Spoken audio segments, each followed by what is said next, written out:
Saket public school विशेषज्ञ प्रवेश पाने का आप सभी के पास एकदम सुनहरा मौका है, क्योंकि नए सत्र में प्रवेश एकदम निःशुल्क है। प्रवेश के लिए संपर्क करें मोबाइल नंबर 8299808767 अथवा 7408807006 और व्हाट्सएप नंबर 9554447300 पर। तो जल्दी कीजिए, कहीं देर न हो जाए। ये ऑफर सीमित समय।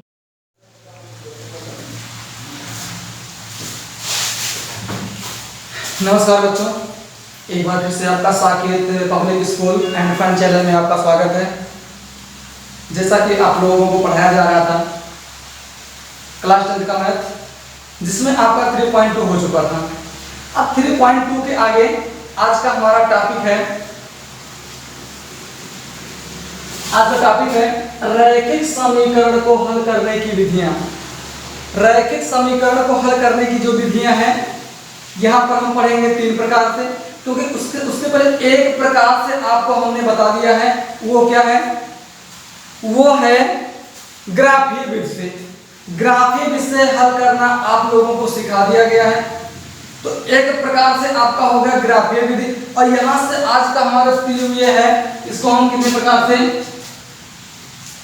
3 प्रकार से। पहला है प्रतिस्थापन विधि, दूसरा है विलोपन विधि,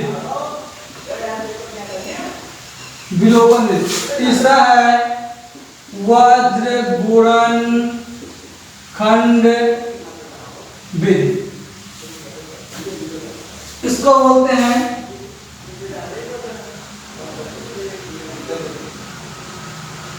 सब्स्टिट्यूट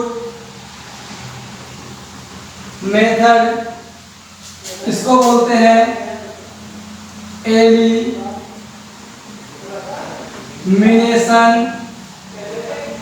मेथड, इसको बोलते हैं क्रॉस मल्टीप्लिकेशन मेथड। ये सब्स्टिट्यूट मेथड, ये एलिमिनेशन मेथड, ये क्रॉस मल्टीप्लिकेशन मेथड, यानी इसको बोलते हैं प्रतिस्थापन विधि, विलोपन विधि, वज्र गुणनखंड विधि। प्रतिस्थापन का मतलब होता है किसी एक साइड से किसी चर को, चाहे x वाले चर को चाहे y वाले चर को क्या कर देना है? हमको क्या कर देना है? दूसरे साइड को ट्रांसफर कर देना है, अर्थात इसको बोलते हैं पक्षांतर कर देना है। ये हो गया। विलोपन मतलब से होता है विलुप्त कर देना। किसी एक पद को, चाहे x वाले पद को और चाहे y वाले पद को क्या कर देना है? हमको विलुप्त कर देना है, अर्थात वहां से क्या कर देना है? खत्म कर देना है। या इसी को एक और हम बोलते हैं गुणांकों को बराबर करके। किसको?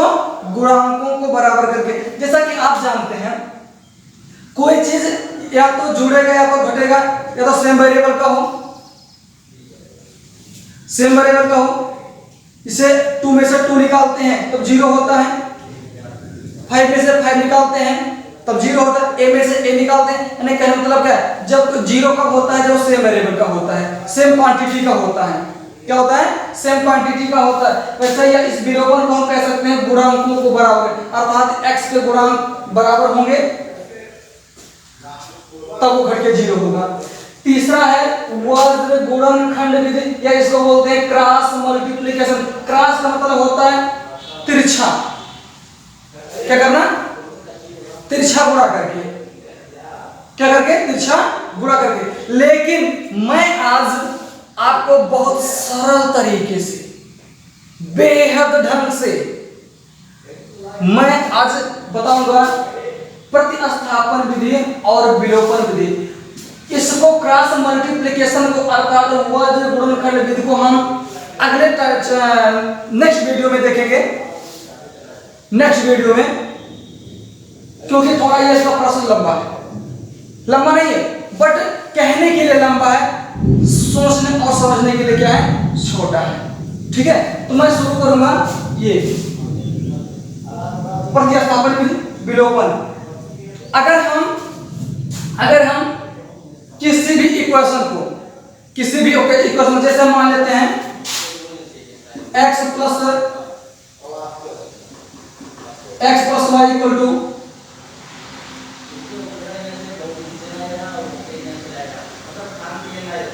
फोर मान लेते हैं और x minus y equal to two मान लेते हैं। हम अपने इसको इक्वेशन नंबर 1 कर दें, इसको क्या कर दें 2 कर दें।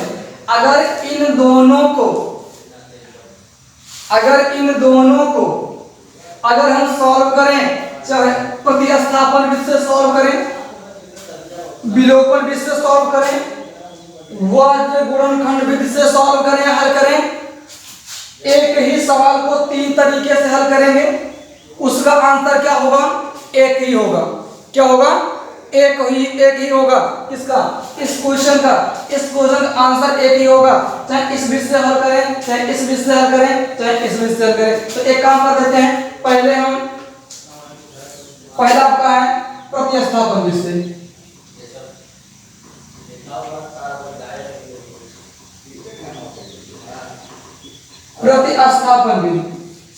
प्रतिस्थापन मतलब प्रति एक, यानी किसी एक को क्या करना है, हमको पक्षांतर करना है। जैसे समीकरण 1 है तो समीकरण 1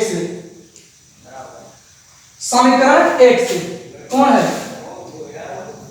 समीकरण 1 हमारा ये। अब चाहे x को यहां कर दे, चाहे y को यहां कर दे, किसी एक को करना है, उसके लिए आप स्वतंत्र है, बाध्य नहीं है। चाहे y को कर दीजिए, चाहे x को कर दीजिए। अगर प्लस y को यहां कर दें तो 4 के बगैर कितना, यहां केवल क्या बचेगा? यहां बचेगा x इक्वल टू कितना बचेगा? 4 माइनस y होगा।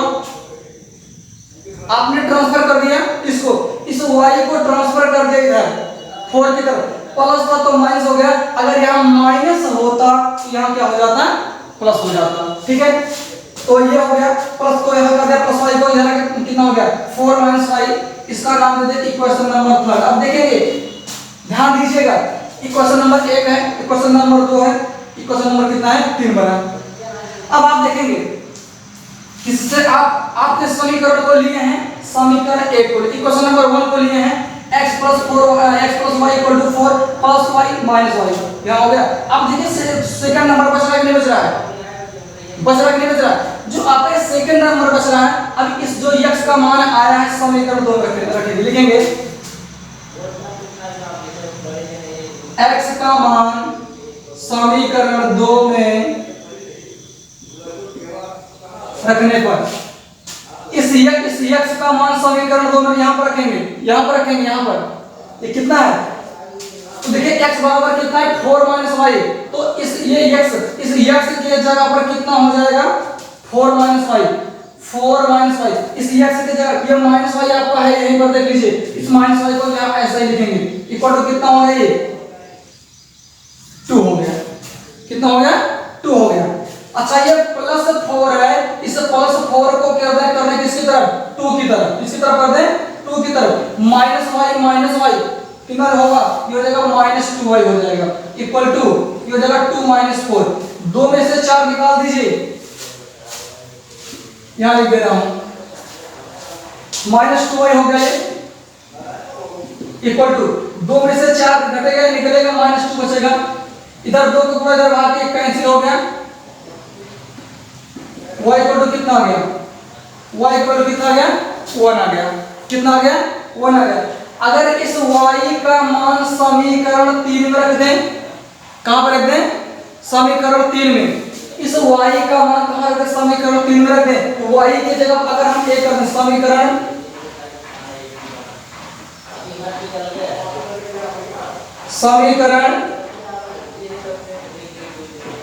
3 से, तो x इक्वल टू कितना हो जाएगा? 4 माइनस 1, और 4 में से 1 निकले, कितना बचेगा? 3। x का वैल्यू कितना आ गया? 3 आ गया। कितना आ गया? 3 आ गया। ध्यान दीजिएगा, अगर समीकरण 1 से चल रहे हैं, हम समीकरण 1 से चला हमने, तो x plus y equal to 4, इसको हमने यहां कर दिया, x equal to 4 minus y हो गया, 4 माइनस y। इस x का मान समीकरण 2 में, अगर 1 से चले हैं, चाहे x का मान होता, चाहे y का मान समीकरण 2 में रखते, अगर हम समीकरण 2 से चलते तो हमारा ये बच जाता, तो उसका मान उसमें पहले में रखना पड़ता है। अगर पहले से चलेंगे तो दूसरे में मान रखेंगे, अगर दूसरे समीकरण से चलेंगे तो पहले में मान रखेंगे। ठीक, इतना क्लियर होना चाहिए, इतना क्लियर होना चाहिए। जैसा कि हमने एक से चला तो +4 + y माइनस हो गया, इस x का मान हमने यहाँ रख दिया, ये माइनस आपका y देखिए वैसे बना हुआ है, तो 4 - y -y -2y +4 को हमने यहाँ कर 2 - 4 हो गया, 2 में से 4 निकलेगा -2, 2 1 करना 2 कट गया, सब कट गया, एक बचा। इस y का मान जहाँ समीकरण 3 में मान है वहां रखिएगा और कहीं नहीं। समीकरण 3 कितना हो गया? समीकरण 3 y के जगह हमने 1 रख दिया और 4 में से 1 निकला, कितना हो गया? 3 हो गया। अब ये x और y का मान मिल गया। अगर आप ये सोचेंगे हम कैसे चेक करें ये हमारा आंसर सही है गलत है, तो अगर हम x और y का मान जो मेन समीकरण दिया गया एक और उसी में रख दीजिए, x के जगह पे 3 रख देते हैं, y के जगह 1, अगर 3 और 1 को जोड़ 4 के बराबर है कि नहीं बराबर है?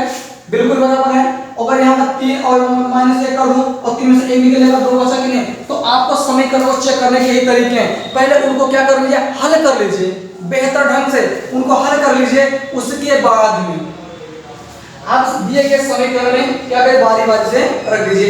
ये हमारा होता है प्रतिस्थापन विधि। क्या होता है? प्रतिस्थापन। मैं किसी को एक बार विलोपन विधि निकाला हूं, क्या देखता हूं क्या उसका आंसर सेम आता है कि नहीं आता है। चलिए थोड़ा इसको मैं इरेज कर रहा हूं।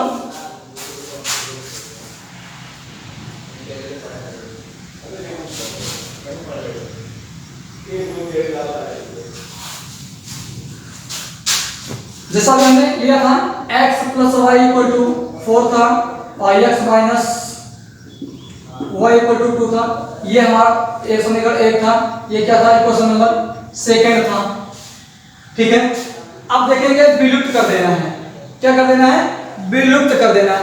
किसी एक पद को विलुप्त करना है, चाहे हम x को कर दें चाहे y को कर दें। अब विलुप्त कब होता है?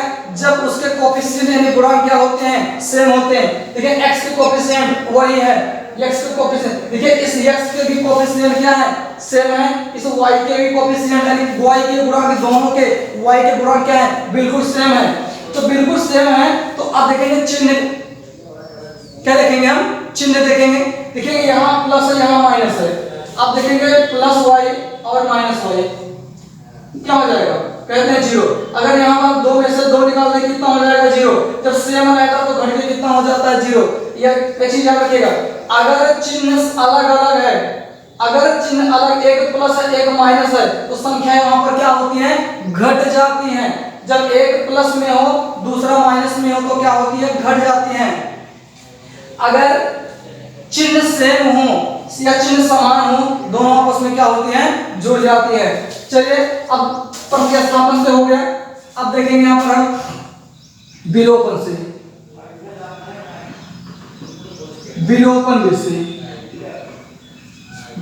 से देखेंगे।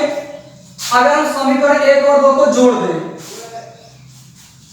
समीकरण 1 + समीकरण 2, यानी समीकरण 1 और 2 को क्या करने पर? जोड़ने पर, यानी x को x में जोड़ दिया जाए, y को y में जोड़ दिया जाए और अचर को अचर में जोड़ दिया जाए, अर्थात 4 को किसमें ऐड कर दिया जाए? 2 में ऐड कर दिया जाए। ये हो जाएगा कितना? x + y = 4 हो जाएगा, x - y = कितना हो जाएगा? 2। इस x में x जोड़े कितना हो जाएगा? 2x हो जाएगा। ये +y - y करके कितना? 0 हो गया। सिर्फ क्या बचेगा? 2x बचेगा, बराबर 4 में 2 जोड़े कितना हो जाएगा? 6 हो जाएगा। ये 2 3 कितना हो गया? 6। x का वैल्यू कितना आ गया? 3 आया। अब देखेंगे इस x का वैल्यू कितना आ गया? 3 आया, जबकि वहां पर भी x का वैल्यू कितना आया था? 3। अब इस x का मान चाहे समीकरण 1 में रख दो चाहे समीकरण 2 में रख दो, आप उसके लिए स्वतंत्र, जिस पर मन करे उस पर रख दीजिए बेहिचक। x का मान समीकरण 1 में रखने पर 1 में रख दिया जाए, x की जगह पे 3 + y = 4। ये +3 इसको इधर लेंगे 4 की तरफ, तो y हो जाएगा 4 - 3, y और 4 में से 3 निकले कितना बचेगा? 1 बचेगा। क्या x और y का मान सेम नहीं है? बिल्कुल है। चाहे जिस बिंदु से चाहे जिस तरीके से आप लगाएंगे तो उसका आंसर क्या होगा, वही होगा। ठीक है, तो आपने ये सीखा,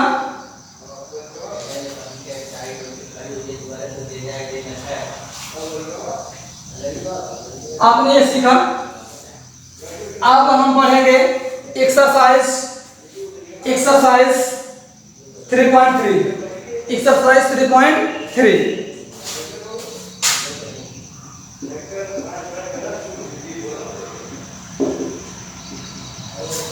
चैप्टर 3 का एक्सरसाइज 3.3 निम्नलिखित निम्न जो इक्वेशन है इसका फर्स्ट इक्वेशन दिया गया है x + y = 14 और x - y = 2।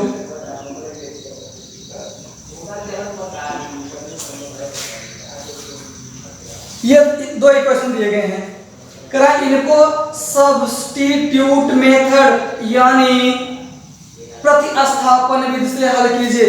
जब हम सब्स्टिट्यूट मेथड लगाते हैं तो हमने कहा किसी एक पद को क्या करना रहता है, पक्षांतर करना रहता है। किसी एक पद को चाहे समीकरण 1 से चले चाहे समीकरण 2 चले, इसके पहले हमने आपको बताया समीकरण 1 से चले, अब हम चलेंगे समीकरण 2 से। क्या लिखेंगे, प्रति स्थापन विधि से समीकरण 1 से समीकरण 2 से। 2 कितना ये है -y है, इस -y को इसके अंदर लेके कितना प्लस हो जाएगा, x को हो जाएगा 4 + y। इसको हमने क्या कहा, समीकरण क्या मानना पड़ेगा, हमको 3 मानना पड़ेगा। क्या मानेंगे, समीकरण 3 मानेंगे। 1 था, 2 था, तीसरा कहां से आया, समीकरण 2 से चला हमने, इस -y को यहां कर दिया, +y हो गया, x बच गया, तो x बराबर कितना 4 + y। इस x का मान हमने कहा जिससे समीकरण 2 से चल रहा है 1 बचा, अब किसका x का मान कहां पर रखेंगे, समीकरण 1 में रखेंगे। पहले में हमने कहां चला था कि समीकरण 1 से चला था और उसका x का वैल्यू कहां पर रखा था हमने, समीकरण 2 में। इस चीज को आप ध्यान रखिएगा, नहीं गलत हो जाएगा आपका। तो x का लिखेंगे ऐसे, जैसा बता रहा हूं ऐसे लिखना है। x का मान समीकरण 1 में रखने पर x है, यहां पर x के तरफ कितना हो जाएगा, 4 + y हो जाएगा, 4 + y। और देखिए 1 + y यहां पर है, इक्वल टू कितना 14। y में y जुड़ेगा 2y हो जाएगा, कितना हो जाएगा यहां से 2y बराबर ये कितना है 14 है, कितना है 14। अब देखिए ये +4 है, इस +4 को उठा के यहां कर देंगे तो 14 माइनस कितना हो जाएगा 4 हो जाएगा, और y में y जुड़े कितना हो जाएगा 2y हो जाएगा। ध्यान दीजिएगा 14 में से 4 निकलेगा तो 10 बचेगा बराबर 2y। ये 2y यहां पर है, 2 × 5 = 10, y का वैल्यू कितना आ गया 5। इस y का मान कितना आ गया 5 आया, कितना आया 5। अब इस देखिए y का मान जब 5 आया, अब y का मान समीकरण 3 में रखने पर क्या लिखेंगे, y का मान समीकरण 3 में रखने पर रख दिया जाए तो x = हो जाएगा 4 + 5। y की जगह हमने कितना रख दिया 5 रख दिया, तो 4 + कितना हो जाएगा 5, तो x = कितना हो जाएगा 9। इस x का मान 9 हो गया और y का मान कितना हो गया 5। अगर मैं अब ये सोचूं कि हमारा आंसर सही है गलत है, तो x की जगह पर कितना रख दिया जाए 9 रख दिया जाए, और y की जगह 5 रख दिया जाए, तो 9 5 कितना 14 हो जाएगा, और 9 में से 5 निकाल तो कितना बच जाएगा 4। अगर आपको एग्जाम में पूछता है सिद्ध कीजिए, माने उत्तर की जांच कीजिए, यदि उत्तर की जांच करना है तो आप ये चेक करेंगे, अन्यथा नहीं। अगर आपको ये कहता है, अगर ये कहता है कि प्रतिस्थापन विधि से हल कीजिए, तो प्रतिस्थापन विधि से आप इस प्रकार से हल करेंगे। विलोपन विधि से कहेगा तो किसी एक गुणांक को बराबर करना है, जबकि देखिए यहाँ पर प्लस है माइनस बराबर नहीं करना है। देखिए y बराबर है, लेकिन चिन्ह अलग अलग है, चिन्ह क्या है अलग अलग है, प्लस माइनस क्या होता है कट जाता है। तो हमको यहाँ पर सिर्फ इस 3.3 में प्रतिस्थापन विधि से ही सीखना है। किस विधि से सीखना है? प्रतिस्थापन विधि से ही सीखना है। तो विश्वास करेंगे आप लोग इसको पढ़ेंगे और समझेंगे अच्छे तरीके से। जिसको समझ नहीं आएगा क्या करिएगा, वो क्या करेगा, वीडियो को पुनः रिवाइंड करके देखेगा। ठीक है, बढ़ते हैं अगले क्वेश्चन पर। इसका second question,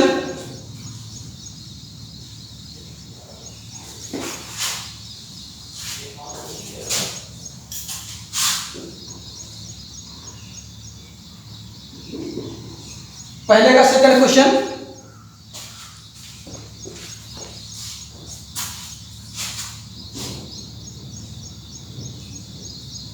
s minus t equal to 3, equation number इसको फर्स्ट मान लेते हैं।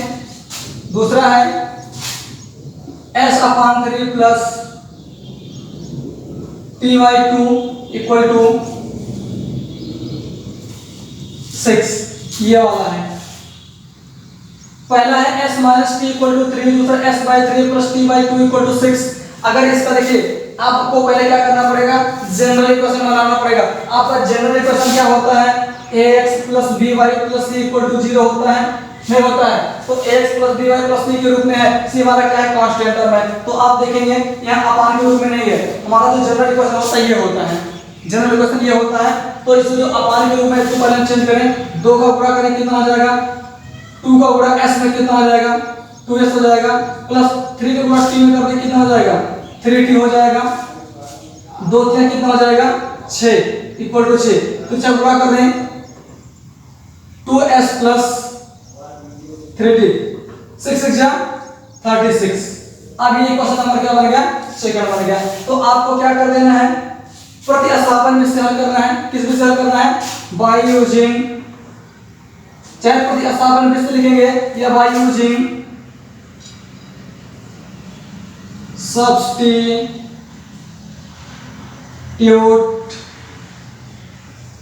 मेथड।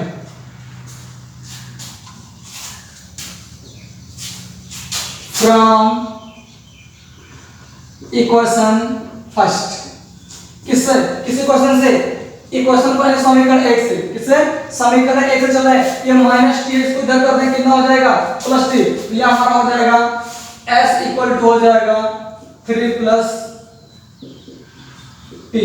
ये हमारा क्या बनेगा, इक्वेशन नंबर क्या बनेगा, थर्ड बनेगा। क्या बनेगा, इक्वेशन नंबर थर्ड। अगर नहीं समझ आ रहा है तो यहां लिख देते हैं, हम यहां लिख देते हैं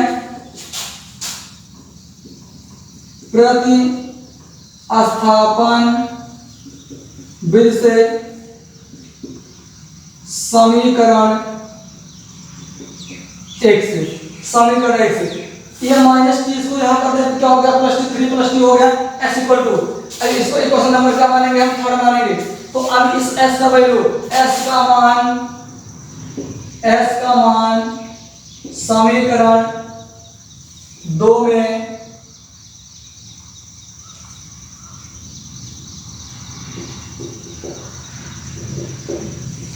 समीकरण 2 में रखने पर, किस कहां पर, इस हम इस समीकरण 1 से चल रहे हैं, sorry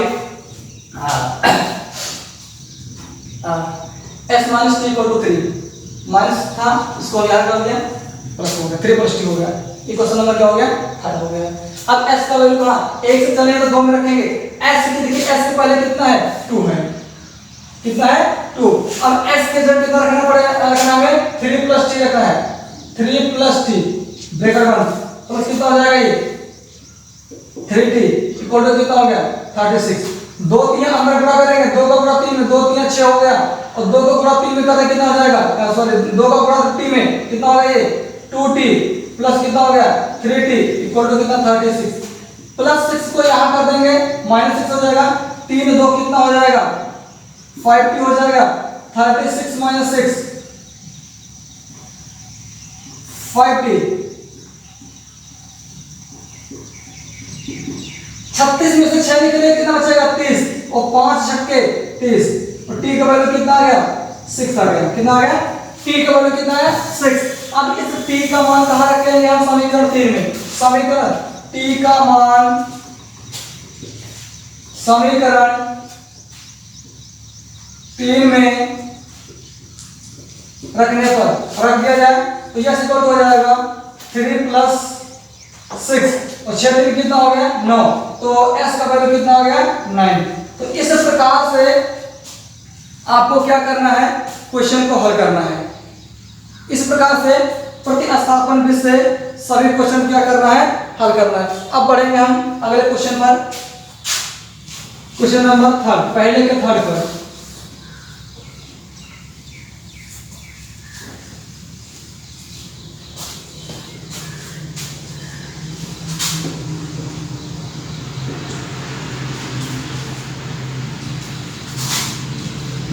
x - y = 3, 9x - 3y = 9,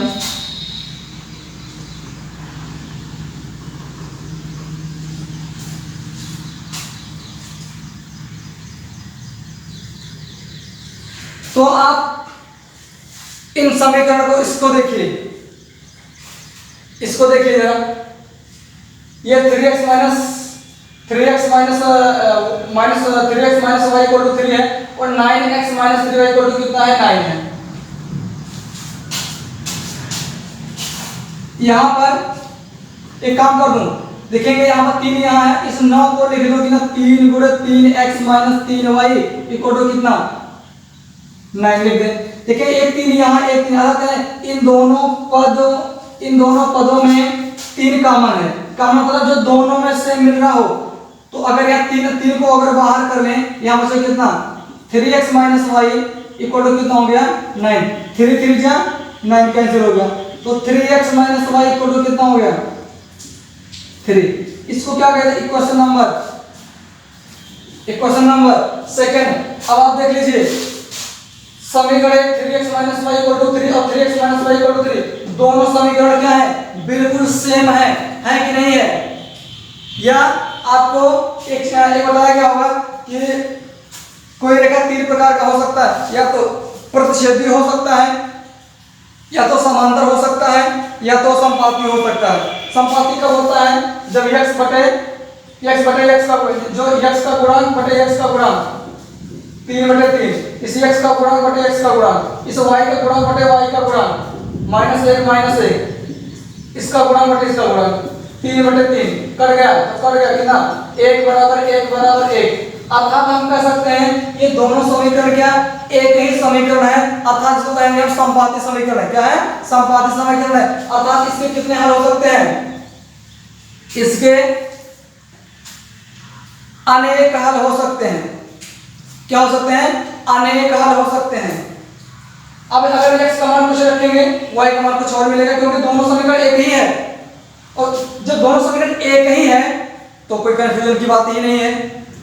जब कोई कंफ्यूजन की बात ही नहीं तो हम किस बात की चर्चा करें।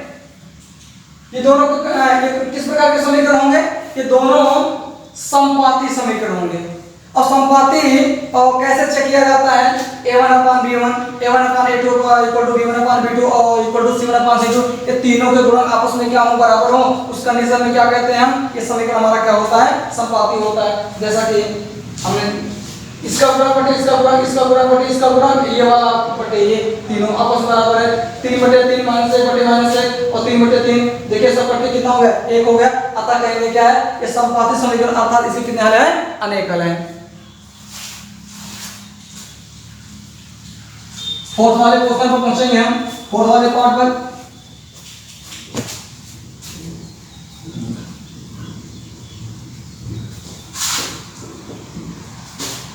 0.2x + 0.3y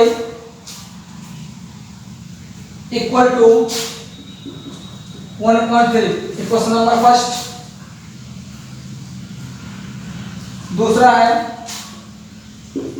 0.4x + 0.5y = 2.3। इसी को क्या करना है, हमें हल करना है। इसी को क्या करना है, हमें हल करना है। किस विधि से हल करना है? प्रतिस्थापन से हल करना है। किस विधि से हल करना है? हमें इसको प्रतिस्थापन विधि से हल करना है। प्रतिस्थापन विधि से, तो प्रतिस्थापन विधि से हल करना है तो देख लेते हैं। चाहे इक्वेशन फर्स्ट चले चाहे सेकंड चले, इसे एक से चलना है तो चलेंगे हम समीकरण एक से। समीकरण एक से इसको हम चाहे x को ट्रांसफर करें चाहे y को ट्रांसफर करें, दोनों बात एक ही।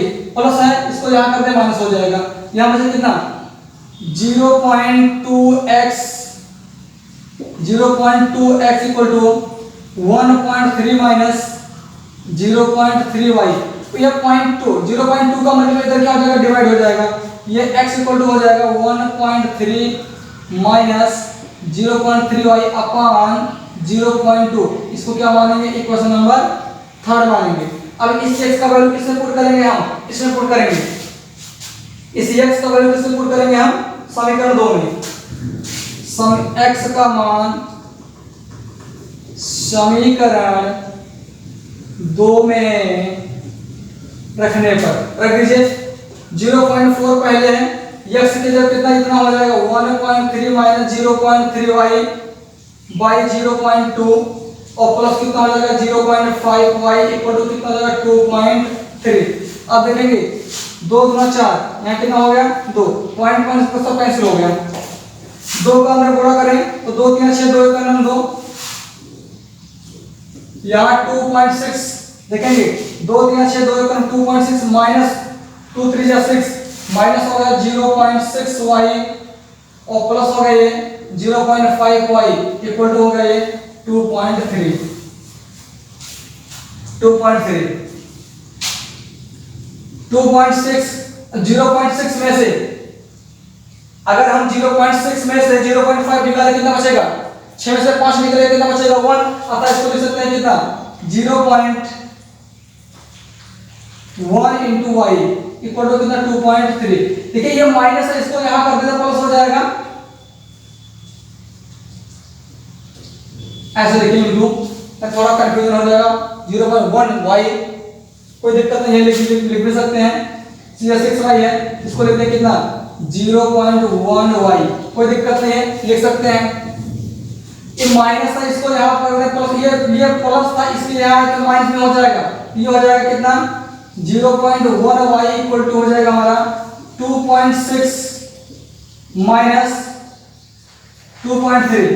अब 2.6 में से 2.3 निकाल दिए, कितना बचेगा? घटा दीजिए। 6 में से 3 निकलेगा 3 और 2 में से 2, 0 पॉइंट कितना हो गया? 0.3 0.1 into y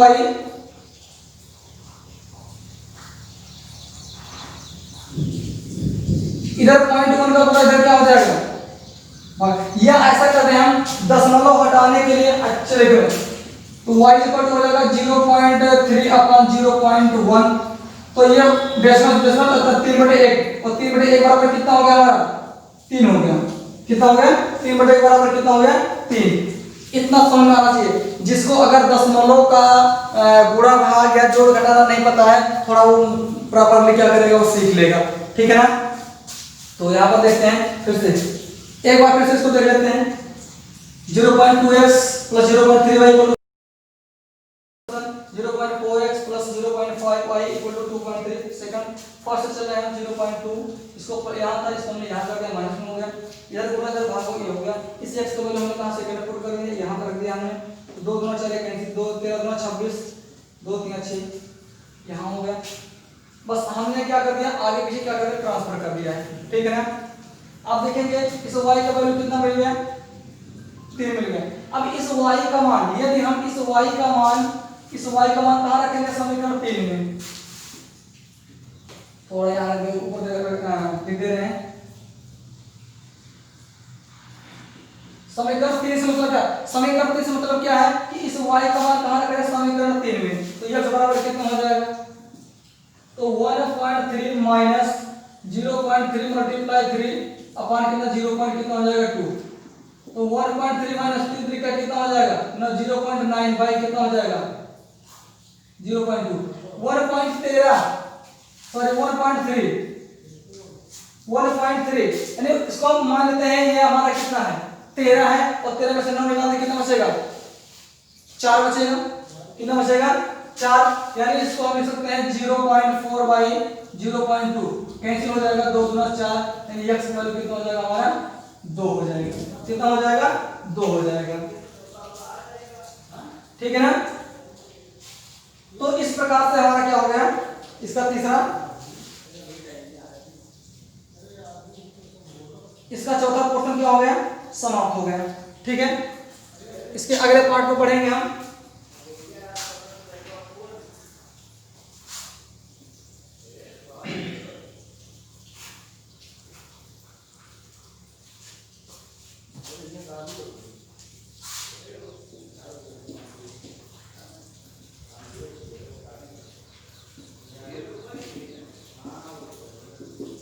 √2x + √3y = 0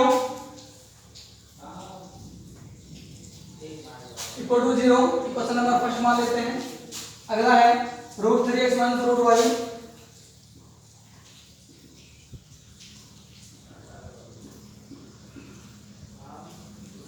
√3x - √8y = 0 equation number 2 question number 2 जो x और y है क्या है तो ये सब क्या है रूट से बाहर है क्या है रूट से बाहर है। यहां पर इसको हल करके हमें क्या करना है इसका मान निकालना है x और y का मान निकालना है। तो x और y का मान निकालने के लिए फिर हम प्रतिस्थापन में से किसी एक को ट्रांसफर कर दिया जाए। अगर इसका इधर ट्रांसफर कर दें तो क्या हो जाएगा समीकरण 1 से तो प्लस √3 इधर क्या हो जाएगा माइनस तो ये √2x = हो जाएगा -√3y इधर रूट उधर भाग तो x = हो जाएगा -√3 बाई √2 इंटू y इसको क्या मान लेते हैं हर मान लेते हैं। इस x का मान 2 यहां रख दीजिए इस x का मान कितना हो जाएगा इस x की जगह पर रख देंगे कितना √3 इस x की जगह पर -√3 बाई √2 इंटू y रख देंगे तो ये समीकरण ये 3 हो गया। x का मान समीकरण 2 में रखने पर समीकरण 2 से तो ये हो जाएगा √3 इंटू -√3 अपान √2 इंटू y माइनस अब देखेंगे 1 से चले हैं तो ये x का मान इतना आया इस x का मान समीकरण 2 में रखें 8 को लिख सकते हैं देखिए √8 को लिख सकते हैं 8 को लिख सकते हैं 4 × 2 क्या लिखें 4 × 2 4 गुना कितना हो जाएगा 4 गुना अगर 4 को करने से बाहर कर दें देखिए इसको बाहर करें तो 2 हो जाएगा यहाँ √2 हो जाएगा 2 √2 इस 8 को लिख सकते हैं कितना हम 2 √2 लिख सकते हैं 2 √2 y = 0 ठीक है ना। तो √3 का √3 कितना हो जाएगा -3 y अपान √2 और माइनस हो जाएगा 2 √2 y 2 √2 y = 0 इसका इसमें गुणा कर देंगे तो इसमें 0 में हो जाएगा तो ये -3 y √2 में √2 2 हो जाएगा कितना हो जाएगा ये 2 हो जाएगा कितना हो जाएगा 2 हो जाएगा किसका √2 का √2 में 2 होगा और √2 का 0 में सीधा 0 खाली खत्म हो जाएगा उसका तो माइनस कितना हो जाएगा तो 2 × 2y = 0 तो -3 2 दूना 4 -4y = 0 -3 - 4 -7y = 0 तो y = हो जाएगा कितना 0/-7 हो जाएगा 0 में किसी संख्या से भाग देते हैं तो क्या हो जाता है 0 x का मान y का मान कितना आ गया 0 यदि y का मान 0 आया अगर इस y का मान यहां रख दें समीकरण 3 में कहां पर समीकरण 3 में रख दें तो x = कितना आ जाएगा -√3 बाई √2 × 0 अब कि 0 में किसी संख्या से गुणा या भाग करें तब क्या हो जाएगा 0 हो जाएगा अर्थात x का मान भी कितना हो जाएगा 0 हो जाएगा ठीक है ना। तो x का मान भी कितना हो गया 0 हो गया। पहले के 6वें क्वेश्चन पर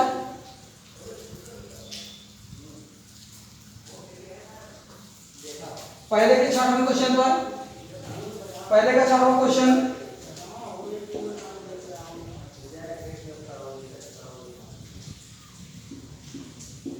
x by 2 minus